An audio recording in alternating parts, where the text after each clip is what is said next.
So let's dive in. Why is your exterior cleaning business today not sellable? I'm going to unpack that today, and I'm also going to show you exactly what you got to do to fix that. Now, why do I know what I'm talking about? Is because I spent 8 years of my life starting and growing an exterior cleaning business, which I was able to successfully exit last year. And I went through this whole process as a seller. And so I really think I can speak to you saying like, hey, this stuff's actually valuable and this is what a buyer is going to care about. Now, let's just get one thing out of the way. You may be listening. You're like, Dave, I don't want to sell my business. That is totally fine. You don't need to sell your business right now. Maybe not even in 5 or 10 years, but there will be a certain point in life that your business will transfer hands. And generally it transfers hands is against the owner's will. And so I'm trying to give you something called optionality, which is give you the choice. And here's the thing. If you don't even want to sell in the next 5 years, what I'm about to share with you, it's going to help you create a better running business today, which ultimately is going to lead to a better life for yourself. And so I've got about 5 ways right now that your business is kind of stuck in this messy middle and why a potential buyer would be like, that's not really the deal for me. Okay. So the first one comes down to owner dependence. This is something called key man syndrome when your business is being evaluated, which is for anything, if it needs to kind of get done in the business or a decision's going to get made. And I'm not even talking like a big decision, right? I'm talking like a change order to an estimate, if a social media post is going to go up, or if the oil is going to get changed on your truck, or a new wand is going to get bought for your pressure washer. Those all run through one single person, right? His name is Bob Smith and he owns Magic Window Cleaning and everything's going to run through Bob, right? And maybe Bob's got his business up to 200K right now in revenue. I can tell you, the business right now is going to struggle to get valued properly because of owner dependence. Okay. How that gets fixed is we look at building a team out around Bob to actually support him so that, goodness me, stuff can get done. Deposits can get paid. Quotes can get sent out. Jobs can get booked. Money can get into the business without Bob doing everything. And that's a beautiful thing. And that leads to the second point why right now your business may not be sellable is there's no structure and there's no systems, right? Now, there are some systems. The issue is just that the systems are trapped right here in Bob Smith's head, right? And so this is a really simple one. You don't need to go fancy with like tech tools. In my opinion, what I did was just built my whole business on a Google Workspace. Now there, you could do it on Notion today. There's different tools you can use, but I really think just having things centralized, and it was really simple for me. I had a marketing folder. I had a CEO folder, which was stuff for pertinent to the owner. I had a operations folder, a production folder, and I had an office folder, and I had a hiring folder, right? And I would color code them. So when you click into these, you would then see, wow, here's the systems here, right? If we need to go hire a technician, here's going to be my advertisement. Once they get hired, here's my position agreement with them. Once they're onboarded, here's all the HR documents that I need, right? And then once they're on the job site, well, how the heck do you clean a window? Here's a standard operating procedure for how to clean a window. Well, how do I stay safe on a job site? How do I get a Google review? How do I ask for a referral? Where do I park when all these things, right? System. Take them out of Bob Smith's head and move them onto a Google Workspace or a central platform that isn't just in Bob's head. And this is exactly, by the way, what we do in the Get Off the Truck Accelerator. I'm now working over 100 CEOs right now of cleaning businesses all across North America. And we're putting systems and structure and infrastructure in their business because it's not just a quick thing where you're like, oh, I need to systematize and boom, it's done, right? And so if you want implementation with this, you want to get some help, I'll link it down below how you can come in and join us. The third thing which makes your business today, like just today, hopefully sellable one day, but today, right, is you're lacking team, right? You're lacking people on your team that are actually competent, right? And let's just throw it out of the window, the term helpers in your business, right? I put this in my book in chapter 6, Get Off the Truck. And I'm like, man, stop calling technicians helpers. Okay. You want to hire champions in your business. I've said this so many times. You want to ideally give someone the reins to be like, you're going to run the office. you are going to be my job site manager. You're going to be my lead technician. You want to be empowering your key people so that not everything comes through Bob, right? You can kind of see how 1, 2, 3 work together. Well, the result is the business is dependent on the owner because we're lacking systems and because we've not put in the work with the systems to actually build the team around Bob, right? And it just comes down to, here's the thing. Who can create value inside of the business in the day to day, right? Can you dispatch a technician right now to go and do a window clean, or does Bob need to do all the work with that, right? Can a job get booked by somebody, who's skilled in the office? Can our customers request, right? If they want to add gutter cleaning to their window cleaning, or, they're scheduled for exterior cleaning and they want to get a price to add the screens or the interior. Can all of that go through someone else other than the owner, right? It all comes down to having a team of trusted advisors, and you don't need to have, 10, 15, 20 people. I'm not talking about scaling like crazy. I'm talking a lot of beautiful businesses have like 5 team members or less on their team, right? We're working with a lot of companies right now to get to that $500,000 mark in annual revenue.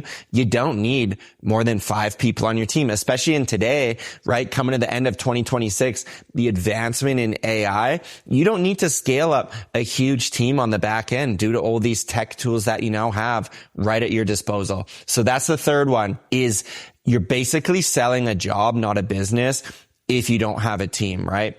And that's the sad thing. When companies go to sell, Bob may just have a list of like 300 contacts that he's done window cleaning for, one beat up, rusted out old van, old equipment. And that's kind of it, right? Here's the keys of the business, right? And Bob might get 30, 50 grand for it for all his years of hard work. I think is insane, right? I want people to come on my channel like this. How could we add a 0 behind the number I just gave, right? How could we make it worth something in the long run? That's why I'm making this piece of training for you to wrap your head around. All right. So we got owner dependence. We've got lack of systems and structure. We've got poor hiring systems. We don't have a team around us. There's 2 more I want to give you. Okay.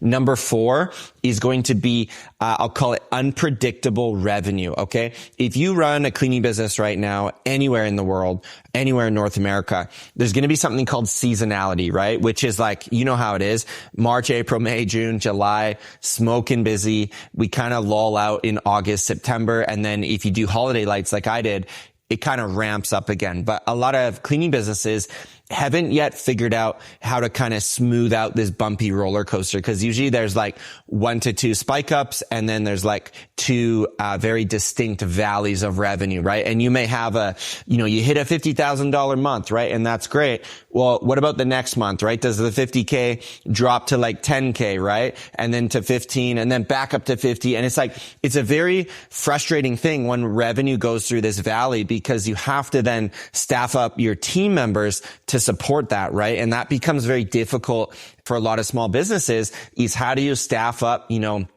bring on 5 technicians just like that and get them trained and wearing your company colors and representing your brand and doing a great job is very difficult. So what I chose to do with my company was pivot from being just a washing company, and we moved to being a bit more of a holistic home service business. And that came with a rebrand. We rebranded from Revive Washing to Revive Services. We added in the holiday lights, and that actually made our revenue not completely smooth, but it gave us really solid revenue in October, in November, in December, and then January, February, where I'm based just outside Vancouver, BC in Canada. January and February are always really tough months for us. So we would do what we could to keep busy, but I was much more happy having smoother revenue 10 months of the year versus 5 to 6, right? Which a lot of companies right now have. And so don't say the excuse, the winter and the snow's coming, we can't. You got to figure out what works in your market. And I'm not saying go take on every service under the sun and complicate your business. I'm not saying that. I would just say think in your local market.